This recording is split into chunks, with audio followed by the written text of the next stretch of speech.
नमस्ते सभी को, मैं हूँ सृष्टि और आज हम भगवत गीता चैप्टर 2 के श्लोक 53 में आ गए हैं। रोज की तरह पहले मैं संस्कृत में श्लोक को पढ़ूंगी, उसकी इंग्लिश ट्रांसलेशन को देखेंगे और मीनिंग को समझेंगे। तो चलिए शुरू करते हैं। श्रुति विप्रातिपन्नाते यदा स्थास्याति निश्चला समाधाव अचला बुद्धिस तदा योगाम अवापस्यासि. When your mind is no longer disturbed by the flowery language of the Vedas, and when it remains fixed in the trance of self-realization, then you will have attained the divine consciousness. अगर कोई भी rituals कर पा रहे हो नहीं कर पा रहे हो, अगर ऐसा बोला गया है कि ये रिचुअल करने से ईश्वर के और करीब हो जाओगे, ईश्वर आपको पसंद करेगा, ये होगा वो होगा, मान लीजिए वेदास में लिखा है या कहीं पे भी लिखा है, और आपका मन विचलित हो रहा है कि अरे मैंने तो ये ऐसा नहीं करा, वैसा नहीं किया, मैंने उठ के ही नहीं नहाया, मैंने उठ के ही ये वाला काम नहीं किया, वो वाला काम नहीं किया। अगर आपका मन इन सब बातों को सोच के विचलित होता है तब कोई प्रॉब्लम है।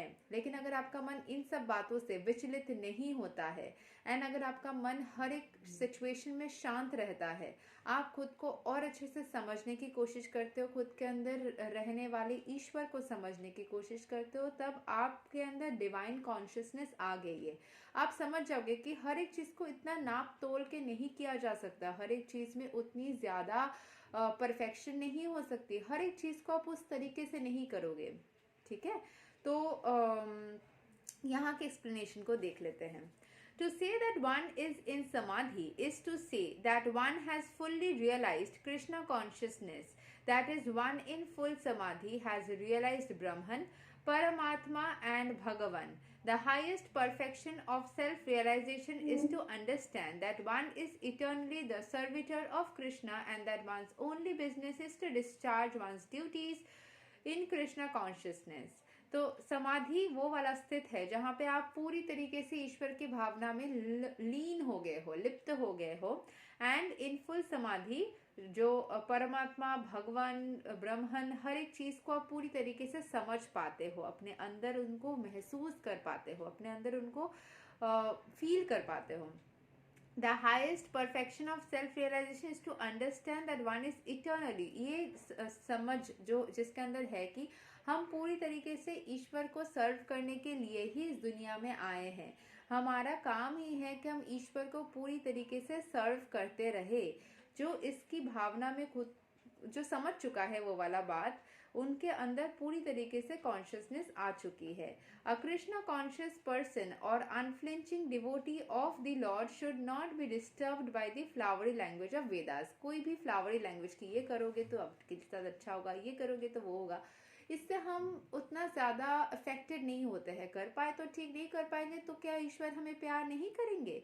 ऐसा नहीं होता है। जो माँ बाप होते हैं ना, उनको अगर आप गिफ्ट दोगे तो उनको अच्छा ज़रूर लगेगा, लेकिन अगर गिफ्ट नहीं भी दोगे तब भी वो आपसे उतना ही प्यार करेंगे। Whereas not be engaged in fruitive activities for promotion to the heavenly kingdom, कि ये करेंगे तो फिर स्वर्ग में वास होगा, ये सब सोच के मत करो। In Krishna consciousness, one comes directly into communion with Krishna and thus all directions, मतलब selfless बनने के लिए बोला जा रहा है। मैंने पहले भी एक वीडियो में बोला था कि भगवत गीता आपके कर्मों को इस तरीके से करने बोल रहे कि आप सेल्फलेसली वैसा कर जाओ, आप अच्छे इंसान बन जाओ, आपके अंदर ये वाली भावना ऑटोमेटिकली आए। ऐसा नहीं कि अपने फायदे के लिए आप कर रहे हो, आप किसी का मदद कर रहे हो कि भगवान खुश होंगे ये सोच के। नो, आप किसी को मदद कर रहे हो क्योंकि उसको मदद चाहिए, उसकी ज़रूरत है, एंड आप एक अच्छे इंसान हो, आप एक इंसान की मदद कर रहे हो, उस तरीके से करो।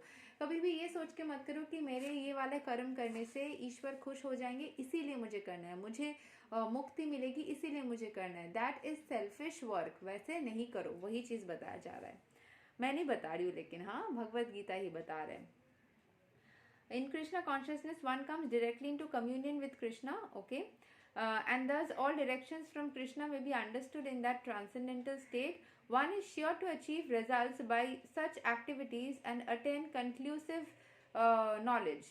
One has only to carry out the orders of Krishna or his representative, the spiritual master.